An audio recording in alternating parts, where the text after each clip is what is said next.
Good evening, and welcome to my predictions for UFC Fight Night, Robert Whittaker versus Reinier taking place in Abu Dhabi. Okay, moving on to the first fight, Martin Buday versus Marcus Buchecha. So Buchecha's coming as a minus 200 favorite. This Buchecha guy, I don't really follow jiu-jitsu that close. I only really know, Gordon Ryan and fucking Craig Jones and shit. But yeah, this guy's regarded as probably the best, one of the best Brazilian jiu-jitsu, IBJJF. So yeah, he's coming in as the first fight of the night, opening up the early prelims, when he's one of the most respected BJJJ guys in the world. It's kind of crazy. They offered that one of the best kickboxers in the world, that the guy that was on the Contender Series, and he fought Alex Pereira, and I think he beat him or something. He's one of the best kickboxers, and they offered him 5-5.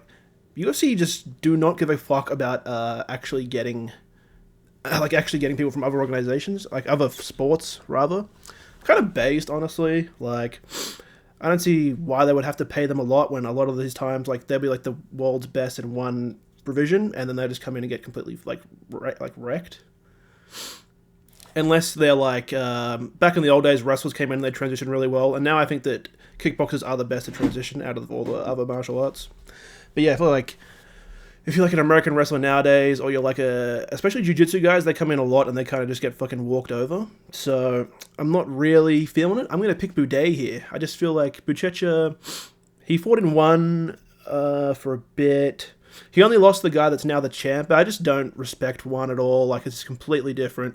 And Buday, he's not that good, but he's alright. He's 6-1 in the UFC. You have to be pretty decent to get that. He only lost to the GOAT Shamil Gaziev. I know, a few of his wins were split decision and robberies. Arlovsky, that fight was wow, Arlovsky's 45, and you're going to a split decision, arguably a robbery. But I don't know, I don't like picking people that are coming in for their first fight in the UFC. I don't care if he's one of the best jiu-jitsu guys in the world. Buday could just keep it on the feet. I feel like he's going to keep it on the feet and, just use his more well-rounded game to just, neutralize him. I think it'll be a really boring fight. Buday won't even take risks. He'll just, jab and leg kick and, try and maybe clinch him against the fence, but won't even try that because he's going to be scared of getting taken down. I think it's going to be, a really reserved fight from Buday. He'll just keep it on the feet with, rangy strikes and just, it'll be boring as fuck. Okay, moving down to Mohammad Yahya versus Stephen Nguygen. Nguygen coming as the minus 300 favorite, and yeah, I'm going to go Nguygen here. I feel like this Mohammad Yahya guy is pretty shit. I feel like he's only really on the roster, and just so when they come to UAE and Abu Dhabi and shit, he can fight on it. Because he's from the UAE, and I think he did. You can see in the picture there. He won a UAE championship, which means nothing because all the guys out there are pretty shit. He's the best prospect in UAE, and he's getting completely destroyed by pretty washed up fighters. Yeah, I feel like he's only on the roster just to get a cheap crowd pop from the UAE guys, and I think Nguyen's looks pretty decent. He had a banger fight in his last contest, and I think Nguygen will get him out here. I think he'll round one he'll just neutralize him with leg kicks and jabs and shit and wear him down. Might even take him down and control him for a bit, and then round two I think Yahya will be a bit gassed, and Nguygen will be able to find the chin and knock him out, I think. Okay, moving down to Ibu Aslan versus Billy Elekana. Ibu Aslan minus 280 favorite. This Elekana guy, he fought the White Orc guy. He's on this card as well. What's his name?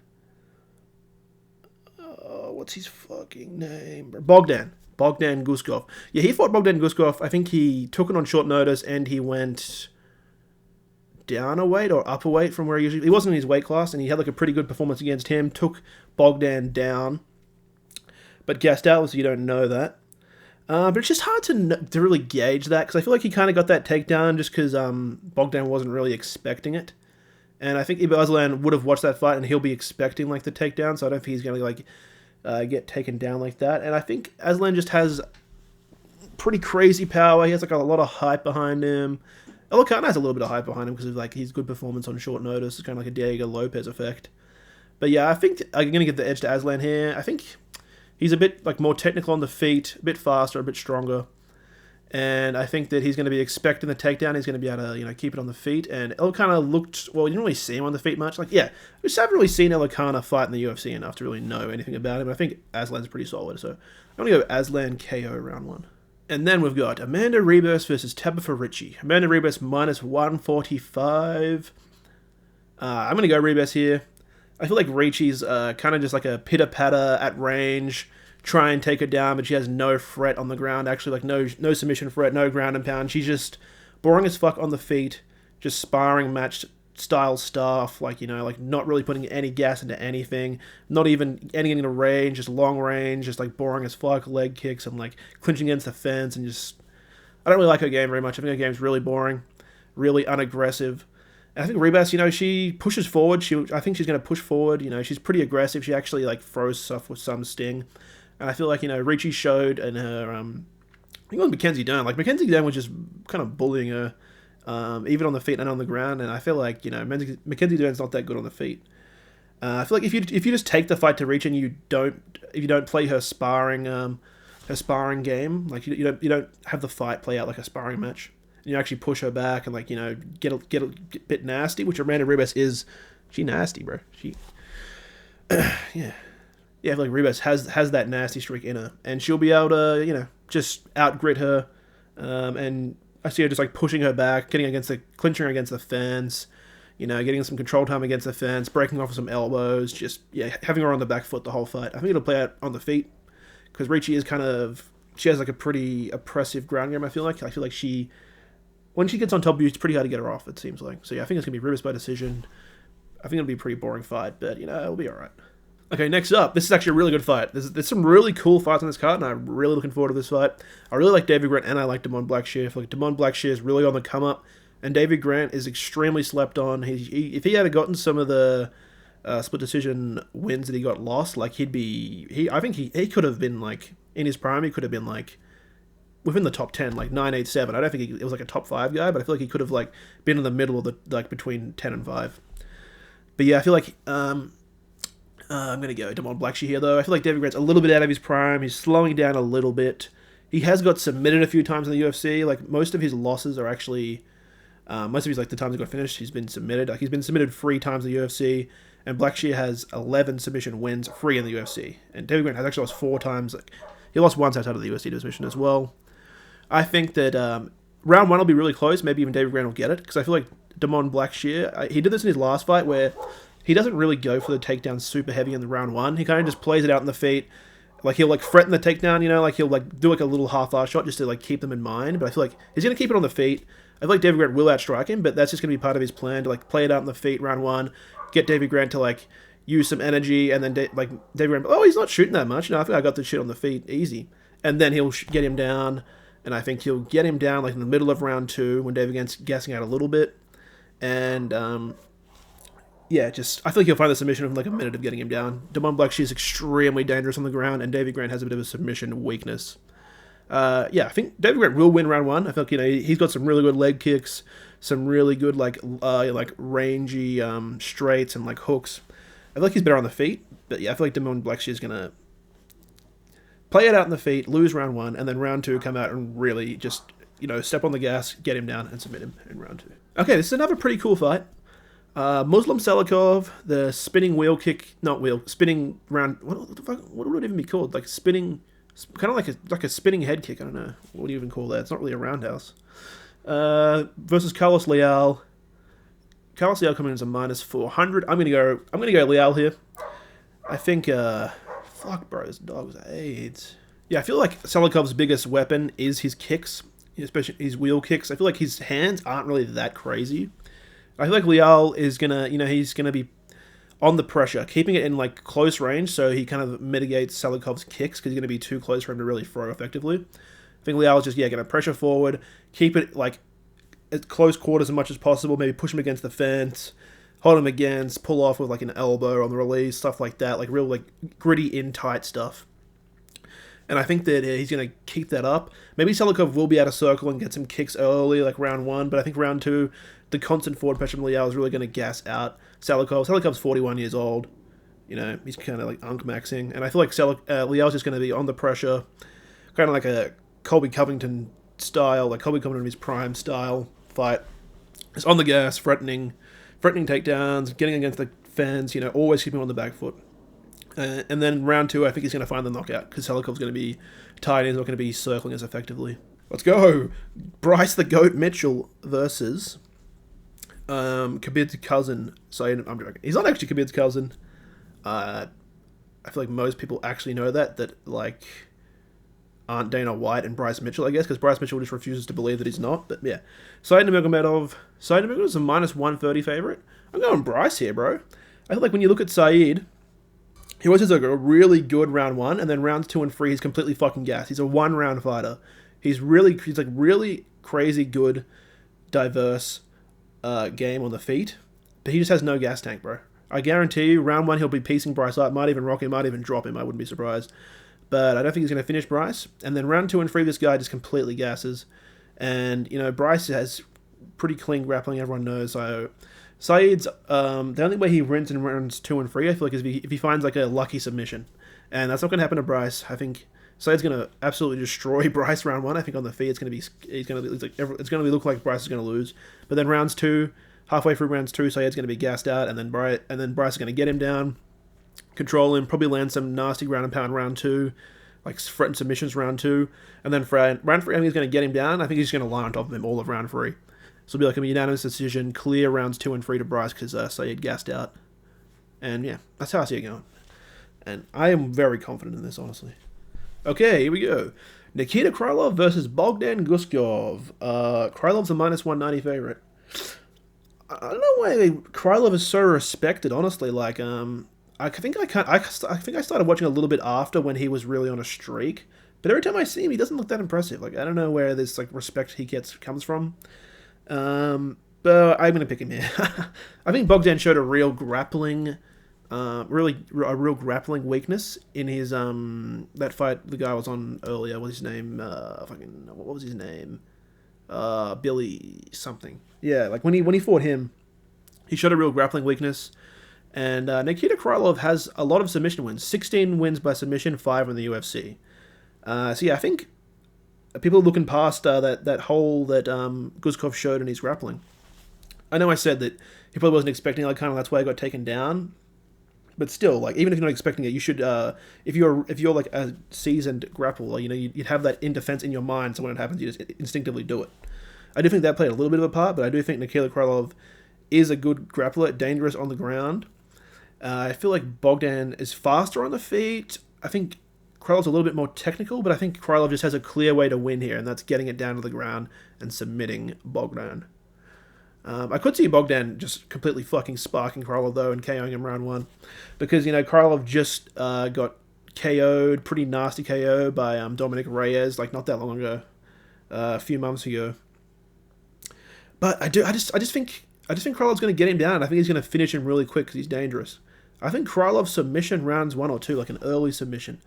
Either that or Bogdan's going to KO him round 1. Really not sure here. Okay, moving down to Sue Almabayev versus Jose Ochoa.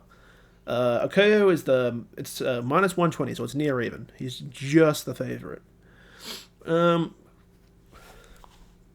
going to pick Almabayev here. He just has way more UFC fights, and he's 4-1 in the UFC, only losing to Manelcap. And Manelcap is really fucking good. Jose Ochoa is 1-1 in the UFC. He lost to Lerner Kavanagh. Like, I know Lerner Kavanagh looks really good, but you can't say that Lerner Kavanagh is an equivalent loss to Manelcap. I feel like, yeah, Almabayev just proven that he's really oppressive in his grappling, and we haven't really seen the grappling tested by Ochoa, and I just feel like, you know, Almabayev's the safer pick here.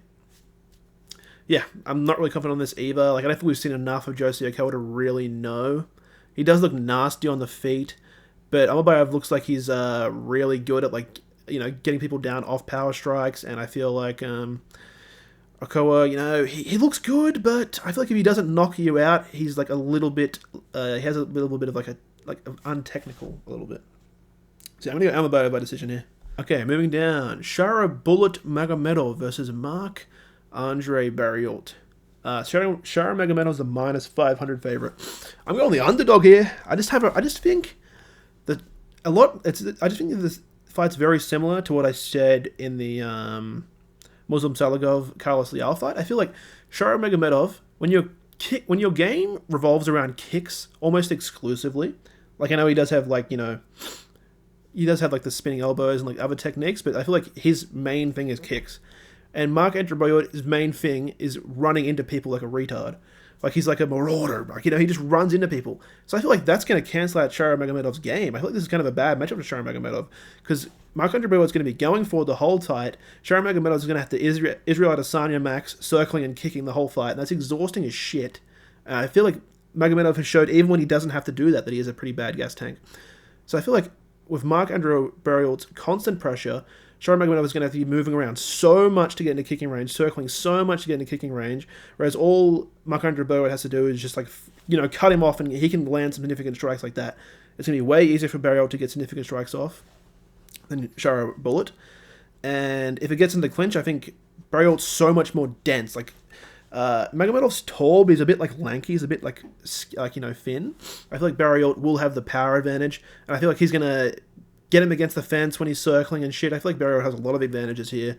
I think Magomedov might win round one when he's like fully, has full gas and he can circle really effectively and get into range and find his shots. But rounds 2 and 3, just the constant pressure on Barriault's going to make him slower and slower every round, and Barriault's just going to not stop marauding unless Shara Magomedov knocks him out. But Shara Magomedov, he has no fucking knockout power. He doesn't knock out shit. Has he knocked out anyone in the UFC? I don't think he's knocked out anyone. Oh no, he knocked out the last guy. But that was like a double spinning back fist technique. Like, I don't think he can land that twice in 2 fights.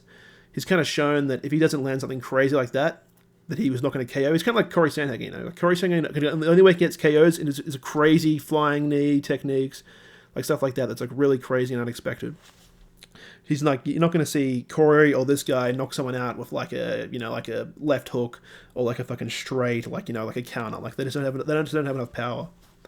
So yeah, I think Barriault has the advantage here, and I honestly am pretty confident Barriault's going to get this. Okay, here we go. Co-main event. I'm not sure if this is 5 rounds, but I think it's 3 rounds, pretty sure. And it's Petr Yan versus Marcus McGhee. Petr Yan's the minus 370 favorite coming in here, and I'm going Yan. I think this is an insane step up in competition for Marcus McGhee. Way too quick. He's gone from Jonathan Martinez, who's shit, honestly, let's be real. Like, Jonathan Martinez is really good against guys that will let him leg kick him at range and not come forward him at all, and just let him leg kick them all fight, and have don't counter off it, don't avoid it, don't check it. If he gets someone that can just leg kick at will, then Jonathan Martinez will be the best in the world if everyone was like that. But Jonathan Martinez, if you go forward with him at all, he has no counter strike ability, no hands. Like, whatever. I'm not hating on Jonathan Martinez. That's not what this is about. But yeah, I think this is a crazy step up. Marcus McGhee, he's on a good win streak, but he's fighting the complete bottom of the barrel guys. Even O'Malley had beaten better guys than McGhee has beaten when he got this jump up to fight Petr Yan. And this guy ain't no O'Malley. He's nowhere near the crispness of O'Malley. I think Petr Yan's faster, more technical, more well-rounded. He could Imanari trip this guy. He could get him against the fence, take him down. He could fucking just jab him all around. Like, I feel like Petr Yan can do whatever the fuck he wants here, bro. And I think we're going to finally see another Petr Yan KO here, because I feel like he's just going to be peppering this guy up. I think round 1, like, he won't be doing that much damage, because I think Petr Yan will be making reads round 1 like he always does. I think Marcus McGhee won't get that damage round 1, but I think round 2 he's really going to get the reads. I feel like McGee's game, he does a lot of the same techniques. Yan's going to get a read on him. I think he's going to really punish him round 2, and then round 3, I think he's going to TKO McGhee just by, like, I think he's going to, like, hurt him with a body shot or something, and then McGhee won't be covering the head good enough, and then he'll be fucking, just slanging combos in the pocket, and then the ref will stop it just because he's taking too much damage, not defending himself intelligently enough because he got hurt to the body against the fence, I think. Okay, here we go. Main event, let's go. Aussie, Aussie, Aussie. Robert Whittaker. I did not like that Aussie, Aussie, Aussie, but, I'm just gonna keep it in there, fuck it. Robert Whittaker versus Reinier de Ridder. Robert Whittaker minus 175, slight favorite. Come on, I'm going Whittaker here, bro. Whittaker here, KO, man. We're going to get Whittaker KO. It's going to feed generations. 2 Whittaker KOs in his last 3 fights. Mark my words, bro. Mark my words. I think round 1 is the only dangerous round for Whittaker, because Reinier might be able to get him down round 1. I kind of doubt it, though. I feel like Whittaker has crazy takedown defense. Way faster. 1-2 head kick. Fucking kick his head off, cunt. No, Whittaker's way faster. De Ridder, I don't think he's even dangerous on the feet. I feel like he's only dangerous if you have absolutely no fucking no defensive techniques at all. Like he's only like wasn't he like losing the jerk motion on the feet? I feel like on the feet this is like complete wash. Whittaker can just keep him at range, and then if Reinier comes in, he can punish him getting into range with combinations, make Reinier really scared to come forward. Because every time he comes forward, you know, Whittaker's fucking leaning in, hitting with like power rides, left hooks combinations, like, you know, 1-2 head kicks, fucking body shots. And then at range, you're just going to, you know, oblique kicking him, jabbing him, fucking kicking to the body. Yeah, I feel like he's going to be a real shutdown, like Kelvin Gastelum shutdown-esque. I do think Reinier might be able to... I don't know. I actually don't see it. I was going to say I think Reinier might be able to get him down round 1, but I just don't see it. I just see Whittaker fucking him all 5 rounds. And I think it's going to be in the rounds 4 or 5, there's just going to be a lot of damage on Derrida.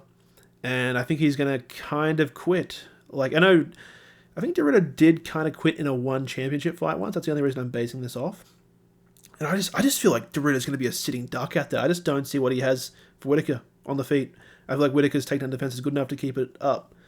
Maybe he could get him against the fence and just hold him there for a round or 2. Maybe that'll stop him from getting knocked out just because he'll be able to clinch him against the fence or something, and maybe he'll be able to save himself that way from getting KO'd. But yeah, I think there's going to be a Whittaker destruction, 50-45 or a KO in the later rounds. Okay guys, that's all from me. I'm looking forward to this card. Unfortunately, I'm going to have to watch the replay because I think the main card starts at like 6 a.m. No, I think the main card starts here at like 5 a.m. And I'm not getting up at 5 a.m., so I'm just going to watch the replays. Yeah, well, thanks for watching, guys, and I will see you in the next one.